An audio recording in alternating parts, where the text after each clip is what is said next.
Welcome to Cross-Border Tax Talks, where we discuss the latest trends in international taxation, from tax technology to the OECD's latest developments. I'm Dom Megna, PwC's International Tax Services Global Leader. The Pillar 2 engine from PwC is a game changer for Pillar 2 modeling, provision, and compliance calculations. Built on a graph system utilizing over 20 years of international tax technology, this centralized rules engine is built by a team of Pillar 2 tax experts from around the globe.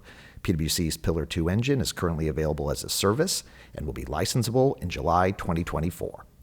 On this week's episode of Cross-Border Tax Talks, we're at PwC's Tax Leadership Conference in Orlando, Florida, where I'm excited to have Dom Megna back on the podcast. Dom is a New York-based tax partner and leading PwC's U.S. tax reporting and strategy practice. Dom, welcome back to the podcast. Doug, thanks for having me back. Well, Dom, I'm very excited about this topic. It is getting a lot of press, and that is generative AI. But before we dive into AI, I have a question that I've been wanting to ask you for a while. I'm a University of Missouri Columbia graduate. We have a lot of different interesting partners and people around the firm from different universities, but you are the only person I know to have graduated from East Stroudsburg University of Pennsylvania. You also have a JD, for the record, from Quinnipiac University of Law School. But tell me something about ESU. Is it ESU? It is ESU. Okay. So tell me something that I didn't know, and I will also tell you in advance that I did Google it, and so I know that the mascot are the Warriors. You know a lot about ESU then. I will say this. ESU is a great school in the state system of higher education of Pennsylvania. It is primarily a teaching college. Okay.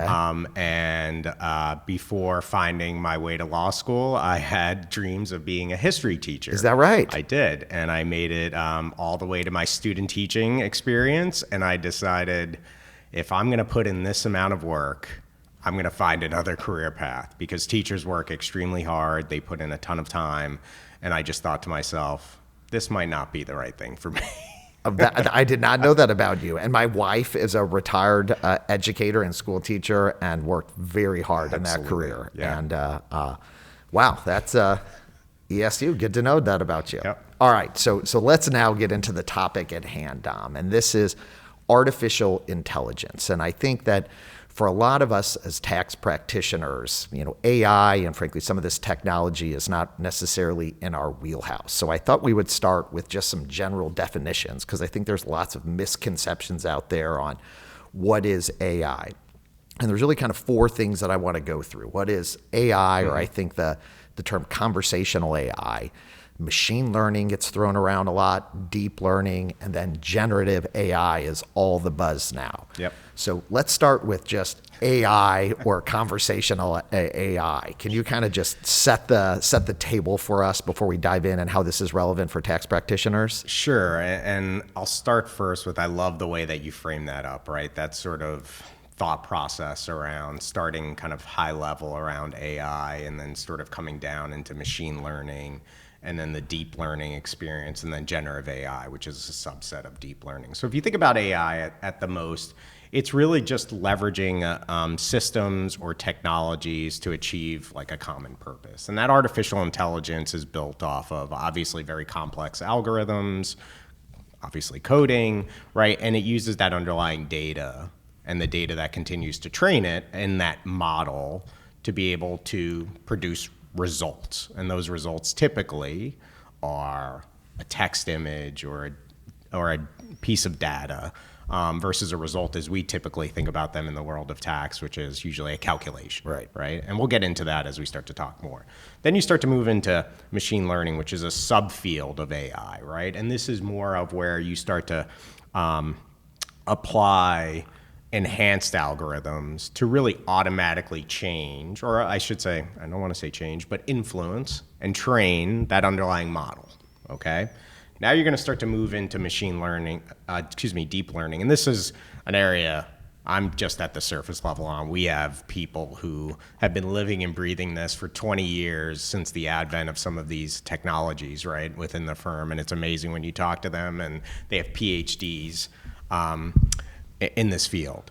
And so when you start to get Yeah, into that's a fair caveat because we are both lawyers and neither of us are technical or technicians by trade, but we've learned a lot. Right, we have, and I've spent a lot of time in this field and obviously around the tax technology space. As you start to think about deep learning, right, this is when you're really starting to develop what is called like the neural concepts that get built into the models themselves. And this is when people, I think, start to get worried about what could be coming out, right? In terms of now you have a system that can do some form of, and I know people who are listening are thinking. Right. That thinking is obviously programmatic. It is being trained to do that thinking. We'll talk a little bit about how to manage that around responsible AI usage. Then you get into generative AI, and that's leveraging the algorithms that have been created by, and we've heard of these, they're out in the market, right? The buzz that you were talking about, those algorithms have been specifically developed by a number of organizations, right? Some public, some private, right? Around how do those models start to generate written data, generate visual data, generate auditory data. And it's more of a data output versus, again, that calculation level. But it's generating it based off of prompts. And those prompts are then, and the data that gets loaded in as on behalf of that, or with that prompt, is what trains that model. And that model's continuing to learn, and you can see how those concepts all kind of stack upon each other to develop into what is the most deepest form, which is this generative AI concept that we're all hearing about right now. So what are some of the practical differences between these? Because I feel like now that Gen AI has really taken over just the culture almost, there's still a lot of things that are machine learning, Sure. right? Sort of the conventional AI. So talk a little bit about some of the practical differences. And I think that I think. My mom believes that everything is Gen AI now, and I don't know if you've got a similar experience. I do, and ironically enough, it's my dad who thinks everything is Gen AI right now because that's what he's hearing. He's been using AI for probably the last 15 years, and he doesn't even realize it. It's in his phone, right? When he's about to send me a text, it already knows what his typical text has been to me in the morning. So it already gives him that prompt of the initial 3 words, right, to choose from, or in a response back to me, right? It's learned how he typically responds. It's also ironically enough, his alarm clock, which starts to identify for him, what's his normal wake up time, and has prompted him on what time to set the alarm for each morning, as opposed to just being a standard alarm clock. And it's actually pretty cool in terms of how it learns that. But those are all types of that form of machine learning that's been put into things already that we use every day. Right, where this has now gotten into more of a practical realm is what we're seeing now in terms of how we're leveraging these tools and a generative AI concept around the solutions that we can perform on behalf of, as we're looking at data sets, as we're looking at, I would say, product classifications, et cetera, and we'll get into some more of that detail. But thinking through, okay, if I start to leverage these in terms of applying data into them, what are the scenarios? What are the characteristics? What are the commonalities between different data sets? That's where we're seeing the generative AI really start to perform really well. All right. So I want to now kind of tie this into the tax practitioners, because this is not a technology audience, it's a tax audience. And I want to be able to like for you to explain, why is this important for tax practitioners? And I think that this is maybe best understood in the context of what kinds of things tax practitioners could use AI for. And the way I the way I like to break this down is that there are a number of different things and sort of practical ways that folks can use AI. So a ChatQuery, right? We think of the typical search, document interrogation, right? Which is using a machine to review a subset of documents or a subset of data, and then text generation. We've seen a lot of that with ChatGPT and the students that can now have their essays and papers written for them. Right. And so kind of if we put those in those three categories, maybe we start with ChatQuery. Sure. What are some of the examples for tax practitioners? And there's a whole bunch, right? Sure. That make this real for those of us in the industry. Yeah, I think that the easiest way to think about chat queries is really simple things, right? For example, I actually needed an iron this morning in my hotel room. Luckily enough, everything stayed pretty well. I'm on day 3 here. And I called up and I didn't get a human, right? I got basically an interface and it asked me what I was looking for. And I said, I need an iron for my room. And then it waited about 2 seconds and it said, did you say you need an iron for your room? And I said, yes. And said, we've notified housekeeping. That's a great example of a chat query, right? Where it's interfacing, understanding the data that I'm providing, right? And then applying that to the model that exists underneath it. That's not a tax example, but that's a tax professional interfacing with AI. And we'll get into some of those examples, but that's a really good example of that chat query in real life. And what are some of the examples from a tax perspective? I think really easy way to think about this is, and we're seeing this start to get embedded into a lot of the tools that we work with every day as tax professionals that we use in our reporting, right, are different types of assistants. You're starting to see these come into play, and chat being both verbal as well as type chat. Mm-hmm. So think about it that way, right, where you're searching for tax return information or you're searching on behalf of a set of documents that have been loaded in, right? And we'll get into document interrogation. That's a little bit different, but those documents are all producing what are the data sets that the AI is basically looking to and pulling from. So as a tax professional, you may be trying to pull up data as it relates to, the last 10 years, right? Assuming you've loaded all of that data in, right? A chat query may be, give me my, top 10 tax jurisdictions over the last 10 years and create a graph for it. And that graph would automatically be produced based on the chat query that's been put into the model. Right.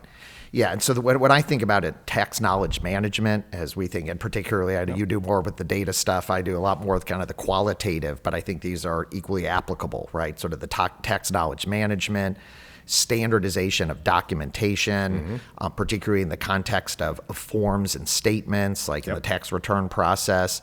Obviously, the tax research, we see this with a number of providers that are already out there that are using, and I think that's, to your point, it's already integrated into what we're doing as we do searches within, the various providers that do tax research.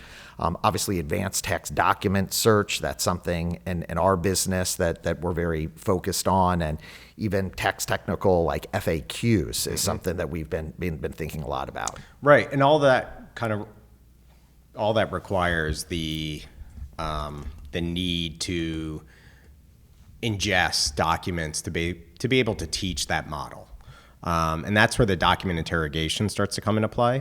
So if you think about it from this perspective, right, a model is going to sit within an organization, and that model needs to leverage the underlying data. So number one, this is a huge initiative around how do you get the right data centralized. Right. And for most of our listeners, right, that continues to be a challenge for us in tax. Finance functions are changing in terms of their ERP platforms. The overall data model within that organization may have changed because of acquisitions, right? And because of that, you don't have a centralized way to extract that data. Nor would you have a centralized way to then interrogate the underlying documents that you need to be able to look to. So being able to kind of wall off and say, okay, I want to be able to do things like tax notice document interrogation, right? So you're going to have to compile all of your tax notices, right? Have a process for doing that, have a place where you're going to post them to. And then it's a matter of, okay, via utilizing the model itself, but also the tools that extract the actual text off of those notices, right, to then create a data model to then apply that AI against. And then you can pull out things like understanding, okay, what types of notices do we typically receive? What jurisdictions do we typically receive those notices in? Now, look, if these are things that you've typically tracked somehow, and you don't receive a lot of notices, keep doing that. Right. But for a lot of multinationals, right, the volume is really high. Exactly. You're able to then interrogate the underlying documents and then also understand trends as it relates to, taxing jurisdictions, right? The types of penalties, the types of notices that you're receiving, and then be able to get a better sense of what's driving those and focus your attention there, right? This isn't just meant to be a way of understanding at a high level what data do we have, but also what are the processes that underlie this that are impacting us as an organization, and how can we better focus our attention? And we'll get into that in terms of what's some of the ROI that you can get out of this. Right. Versus just centralizing data and saying we're using AI. Yeah, the document interrogation, I think controversy trend analysis is a great example. Right. I think one of the other practical examples, I do a lot of M&A and deal work, is due diligence, issue spotting. Yep. Now, we're going to talk about this. It's not perfect, right? But we can, through the document interrogation, at least identify additional issues. But we're still going to need professionals. Right. Spoiler alert for a little bit later. We're not going to be able to, at any time in probably our careers, just be able to push a button and this is where all the diligence items come out. And then to your point, the tax document classification, the data validation. Another one that I think is very interesting is just tax return review and analytics, and trying to identify, are there some outliers, particularly compared to prior years? Just a lot of practical implications for tax in the document interrogation. Yep. And then the last one that I wanted to talk about, which is fascinating and something I've been spending quite a bit of time with the team and working with your team, is text generation. Yep. And the idea of like tax memos being able to be drafted, transfer pricing documentation, valuation reports. I mean, anything that is document oriented, and trying to do text generation, which has its limitations. But talk a little bit about that. It does have its limitations. And I would say those limitations for a lot of people who are watching is, at the level of being, a first year associate. Right. And when you think about that, and that's not a bad thing when you think about that level of skill. Right. For sure. I would say it's a great way to leverage generative AI as a starting point. Now, what we're seeing is, that based on that text generation, how do you then, take the feedback that exists to then retrain the model, right? AI is moving so quickly, right? The speed at which you would typically find a human being able to learn things is a fraction of how quickly an AI model can. Sure. Now, do I think they're going to be drafting, memorandums that we would have, a seventh year manager drafting? Right. No, not at this point. And I don't think it's going to get to a point where it would remove any level of review that's ever going to be needed. But as you continue to develop that model and as you continue to train it, right, you're going to see improvements in it. I will say this, and one of my partners who you've had on your podcast has used it a couple of times to draft some emails more recently. And it's a great starting point. It's a great way to just get started. And then you have to tailor it and tweak things and do a level of review on it. That's the most important piece here. But you can use that as a starting point to be able to then apply your analysis and then produce your deliverable. Exactly. So no Cross-Border Tax Talks podcast would be complete without at least mentioning Pillar 2, Dom. And so I've gotten a lot of questions about GenAI for Pillar 2. And I want to really kind of break this into two subsets. The first is the front-end data collection, because I think all of us have been chasing as Michael Leckie likes to call the magic data grinder. I call it the magic pipe, right? Where you just plug it into a taxpayer's system, right? And all of the extraction and organization and just data pops out, kind of the front end data. And then there's the back end analysis. But start with the front end and some of what are the limitations, right, associated with using GenAI, particularly for extraction, labeling, et cetera. Yeah, I think you mentioned the word labeling, and I think that's a critical focus point here, right? GenAI is not going to perform the extraction for you, right? And that extraction is probably you're better off using, right, developing a pipe, developing some form of coded software, utilizing other forms of, in this realm of machine learning, right? Where you can leverage some of the other tools or downstream tools like robotics, things of that nature, right? ETL type tools to be able to perform that extraction. Not a good place to apply a Gen AI use case. But then you talked about labeling, and that's a great idea, right? Because once you have that data, you've had a human go through it and understand, okay, how do we map it? How do we classify it?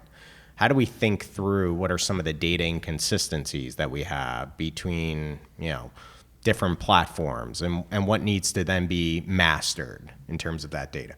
Well, those are all things that a human typically has had to do. And in doing that effort, you can then take that and apply that into the model to be able to perform that for you. It's not going to automatically, spit out, here are all your data classification issues, because it hasn't been taught. What are the sources? What are those classification issues or labeling issues, right? Indirect tax is a great example of this, and withholding, right? Where you actually have to go through and look at individual transactions, right? And understand that individual data set or metadata around that specific transaction, how to map it. You can then teach the model to do that for you going forward. But obviously, as you think about this, and everybody who's watching is probably thinking, well, you have to review that, right? Because what if it mislabels, misclassifies? And that's where other types of tools can come into play to help with that level of review on top. Right. And then as we think about kind of what I would call the back end analysis of Pillar 2, I think there's a lot of opportunity for Gen AI, for example. And one practical implication that I've already seen or practical use case is on disclosure statements, for example. So being able to, particularly because a lot of this is public information reported in 10Ks, and particularly for the non-US multinationals that will have to do a disclosure this year under IAS 12, you can use Gen AI to effectively draft a first draft of the disclosure statement. What are other similarly situated taxpayers disclosing with respect to Pillar 2? Another practical implication that we've seen is for constituent entity analysis. We've already incorporated this into our Pillar 2 engine, that qualitative analysis, and being able to actually determine who are your popes, who are your mokes. And so that's more, again, back end, and it does require, to your point, and the labeling is key, right? And that has to be done initially by a human being at this point, absolutely. right? But I think, again, this is just the tip of the iceberg. And Pillar 2, given how new it is, I think there's just a big interest from practitioners, taxpayers to figure out, all right, we're setting up this new system. It's this whole new global international tax system. How do we try to tech enable this as much as possible? Yeah, it's an exciting time, right? When you think about the fact, we have this a convergence of tech and a new reporting regime, and this tech that we've been talking about has been around for a long time. This is, and obviously has been bubbling up quite frequently over the last couple months, and it's the news hype cycle right now, and we're all hearing about it.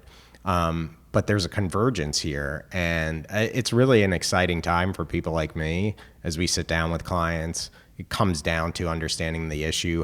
What are they trying to solve? But I love talking about this. I love how clients are just thinking about all of the different things. And a lot of times they're not going to be Gen AI areas of focus where you can solve that issue with Gen AI, but it's causing them to say, wait, this is going on. What are my issues? Could they be solved by this? And then we're uncovering other ways that they can be solved. Kind of working backwards almost from there to the machine learning, conventional AI, or just basic tech enablement, just basic coding. Right. All right, so we've talked about humans and the role that they play, and there's a lot of concern, particularly amongst people that are just starting in the profession, is our job's going to get taken over by Gen AI. And I think you've mentioned specifically the need for checks and balances, the need that the fact that things need to be reviewed, and the point being is that, well, if this is a first, if this can do the work of a first-year associate or a brand new hire, does that mean we don't need any more brand new hires or first-year associates? And the answer is, of course we do, because we're going to need people to be able to help program, right? And then we're also ultimately going to need people to review. And so the way I think about it is that people's jobs are going to change, right? It's not the fact that we're going to need people. So what are some of the skills? Like, how will people's jobs change? What are some of the skills that people are going to need as they get into the tax industry? Yeah, it's a great question, and it's something I get asked a lot, right? I think there's obviously a lot of pressure around headcount that a lot of our clients that are watching are dealing with, and it's understandable in the sense, like, adding new heads is not something exactly that my organization is very open to. But understanding where these roles come into play is also very important. So there's a balance there. I think when I take a step back, I think it's in three different areas, right? Area number one is really a data analyst, right? You think about the amount of data that's needed here, the ability to get into more of understanding classifications, understanding trends, understanding the mapping characteristics and how to approach just their overall data architecture. That could be someone that lives in the tax function. It could be somebody who maybe is like a co-finance tax data person, but they have to be able to understand those tax concepts, right? That's number one. Number two, as it specifically relates to GenAI, right? You have this need now for someone that we refer to as prompt engineers, right? And it's a term probably most people have started to hear. And think about it this way, right? If I was to ask GenAI to send me a picture of a bird, right, or produce a picture of a bird for me, it's going to produce whatever that picture is that it first pulls up of probably that is most searched for of a bird. Now, if I ask for it to produce a picture, since we're in Florida, of a flamingo, right? It's going to give me a picture. I was hoping you were going to choose a cardinal. I'm sorry. I'm a Yankees fan. Right, sorry. I know you are. It's hard being great all the time, except not in the last 15 years. We've got the second most World Series to the Yankees, but it's tough being number one. I'll tell you that. Just asking. But if you ask for it to produce a picture of a flamingo, probably you're going to get a pink flamingo. Now, if I say, can you please produce a picture of a white flamingo, I'll get a... So very rudimentary example, but that's what a prompt engineer has to be able to think through. Now apply tax to that example, right? And you can see how the permutations, the level of knowledge of tax, right, as well as the level of knowledge of how to interface with the model is paramount. Or else you're going to get what have been termed hallucinations. Right. Well, I like that. I like it too. And that's where this third categorization in terms of new staff level, or I should say new skill set, is going to be required, which is in terms of the reviewer. Right. And these are people that, again, have to have that baseline tax knowledge, and not saying baseline to be rudimentary, but have to have tax. You got to know tax. You have to understand tax. But you also have to understand, okay, the data architecture. You have to understand how that individual query typically is going to be constructed, because you need to understand that output and how to review it. And so you think about all three of those. That could be one person in some organizations. Those could be multiple people in organizations. Depends on the organization, depends on their approach. But you can see how those skill sets are going to be required. The first one, that data analyst, is already something that we're seeing a large majority of organizations start to position people as. It needs to become more of a full-time job for a lot of organizations. Or how do you rely on an external provider to act as, your data analyst team on behalf of your tax function? Yeah, I view it, Dom, as a very exciting time, particularly people getting into the profession, because we are in such a point of change that I frankly would look at it if I was just getting into, if I was a taxpayer, or if you're a practitioner, whether a lawyer or heading into an accounting firm, that it really is an exciting time, and I think it provides for extreme amounts of opportunity for those younger folks to embrace these skill sets.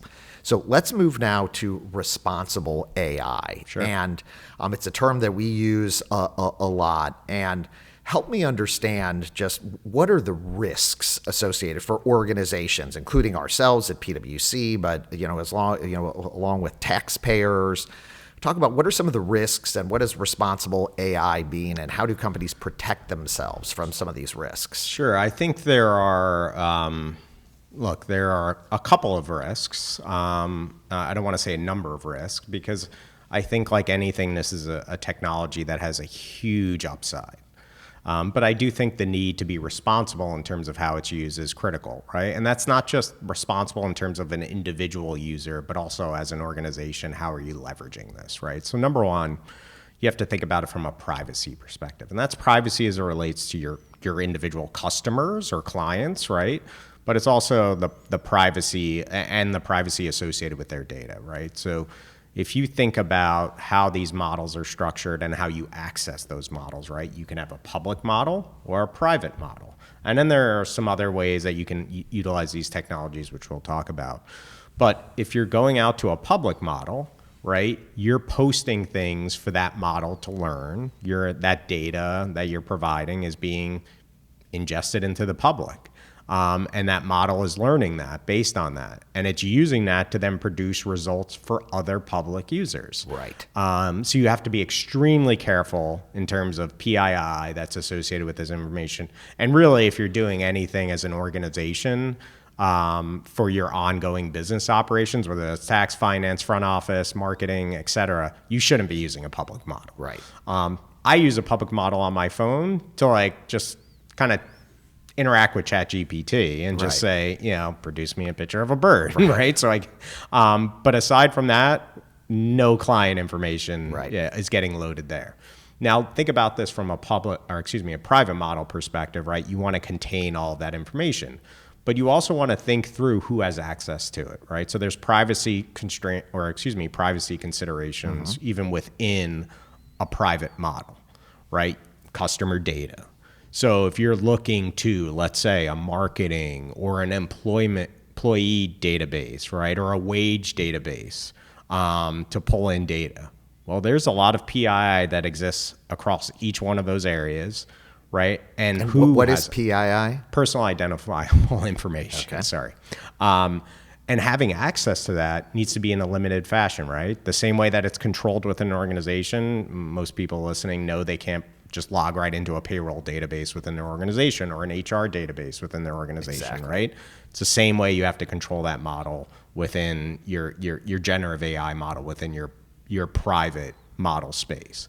It's also in terms of how you're leveraging it, right? And this is where you're hearing a lot going on right now in terms of, is there going to be regulation that's going to come out? What is Congress's view? We could spend a lot of time on some of our other webcasts around what Congress is doing and what they're not doing. Right. And then also, what you're hearing from, I'll call it the technology sector around responsible AI usage, right? And that's, what are we teaching our AI models? What are we giving it the leverageability to do on behalf of the individual user? And these are all things that haven't been defined yet, right? But that I think as a world, we're all starting to question. And as this technology continues to develop, right, we as a firm have started to put forward a responsible AI framework. And we've developed this over the last 5 or 6 years now. And it's really built around how an organization needs to think about the strategy, the control, the responsible practices, and then what are the core practices that have to exist around how you think about the data, how you think about the controls framework that gets built into it, who interacts with it, how they interact with it, how do you build in the right level of queries that have embedded or lack thereof of bias and have fairness in terms of the data sets that are being used. How do you develop the security parameters around it? And then finally, when you think about the core practices, what do you need to continue to do to monitor it, to validate that these things are actually happening the right way, the standard that could apply? And we work with a lot of organizations around that as they start to set forth how they're going to start to leverage generative AI and where they're going to leverage it within their organization. As you can guess, each one of those functions have different ways to apply this responsible AI framework. Right. And I'll include a link to that in the show notes on the responsible AI so people can check that out. So, I think the lesson really for listeners is, the tax departments need to get on the bandwagon. There are a whole number of both public and private models, but your point on the public models is, I think, something really important for people to be mindful of, particularly as they get excited about, some of these public models and really being mindful of what employees employees and folks are doing to make sure that they protect their customer and client or whatever IP and any other types of IP. So maybe just to wrap things up is, what is the potential ROI? So, I'm going to put you in the position of a VP of tax or a tax organization. What is the pitch to the CFO? Like, how do you explain? Obviously, there are efficiencies associated with making your employees more efficient, but is that, what else should taxpayers be thinking about as they're looking to invest and thinking about ROI for AI? It's a lot of acronyms. It is a lot of acronyms. I think about it this way, right? I think the ROI, you mentioned efficiency, right? And that's a predominant level of discussion that we have with clients as they start to think about how to start to leverage AI. I think it's also an ability now to also start to position around tax data, right? We talked about the convergence of AI, Pillar 2. Right. And Pillar 2 right now is the big data play for every organization. It's a catalyst. Right, exactly. And so you have two catalyst events happening. One is as it directly impacts the organization from a Pillar 2 perspective, and the other is how that organization is now starting to think about how to leverage generative AI. Most organizations have stood up, I'll call it like stakeholder steercos as it relates to generative AI. Tax being aligned to that, usually through the finance pillar is where we see that. But now think about how tax can position to be able to leverage generative AI for Pillar 2, like we were talking about. And so you're bringing together, and this is an awesome way for tax teams to now be able to start to say, hey, tax should be involved in this initiative, because not only are we solving or getting involved in the generative AI discussion, we also have to solve this huge reporting requirement that's coming down the pike over the next year and a half.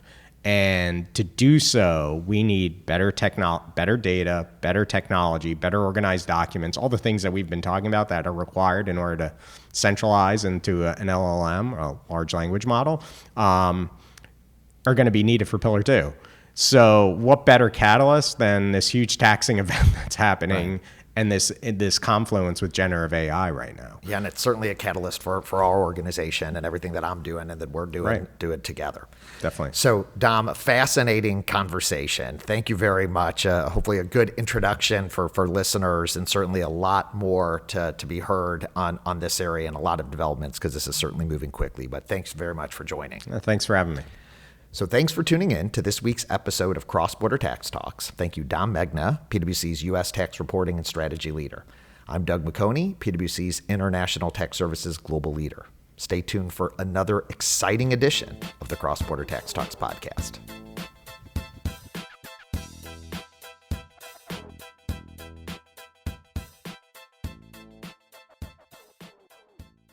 This podcast is brought to you by PwC, all rights reserved. PwC refers to the U.S. member firm or one of its subsidiaries or affiliates, and may sometimes refer to the PwC network. Each member firm is a separate legal entity. Please see www.pwc.com/structure for further details. This podcast is for general information purposes only and should not be used as a substitute for consultation with professional advisors.